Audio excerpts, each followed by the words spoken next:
গত রবিবার ভোর ৫টা নাগাদ বলিউড অভিনেতা সলমান খানের বাড়ি বান্দ্রায় গ্যালাক্সি অ্যাপার্টমেন্টের বাইরে দুই অজ্ঞাত পরিচয় ব্যক্তি গুলি চালায়। এরপর হেলমেটের আড়ালে মুখ ঢেকে মোটরসাইকেলে করে ঘটনাস্থল থেকে পালিয়ে যায়। গুলি চালানোর অভিযোগে দুই ব্যক্তিকে গ্রেপ্তার করেছে মুম্বাই ক্রাইম ব্রাঞ্চ। সোমবার গভীর রাতে গুজরাটের ভুজ থেকে দুই সন্দেহভাজন বন্দুকধারীকে গ্রেপ্তার করা হয়। পুলিশের তরফে জানানো হয়েছে দ্রুত দুইজনকে আরও তদন্তের জন্য মুম্বাই নিয়ে আসা হবে।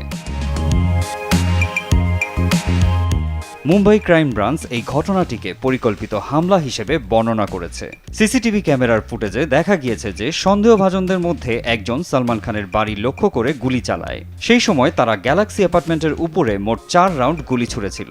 ঘটনাস্থলে একটি তাজা কার্তুজও পাওয়া যায়। এর আগে মুম্বাই ক্রাইম ব্রাঞ্চ সম্প্রতি গুলি চালানোর ঘটনায় জিজ্ঞাসাবাদের জন্য দুজনকে তলব করেছিল। 6000 mAh ব্যাটারির one and only power master NextG N73।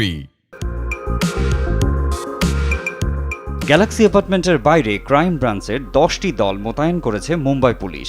এই ঘটনার পর মহারাষ্ট্রের মুখ্যমন্ত্রী সলমান খানের সাথে ফোনেও কথা বলেন। মুখ্যমন্ত্রী শিন্ডে মুম্বাইয়ের পুলিশ কমিশনারের সঙ্গে আলোচনা করে অভিনেতার নিরাপত্তা বাড়ানোর পরামর্শ দেন।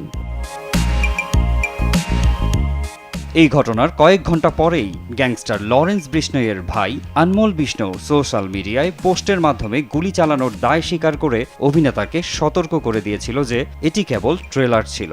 2022 সালের নভেম্বর থেকে গ্যাংস্টার লরেন্স বিষ্ণুর হুমকির কারণেই সলমান খানের সুরক্ষা স্তর Y+-এ উন্নীত করা হয়েছে।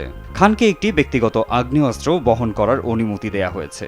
অতিরিক্ত সুরক্ষার জন্য একটি নতুন বুলেট প্রুফ গাড়িও দেয়া হয়েছে সলমান খানকে।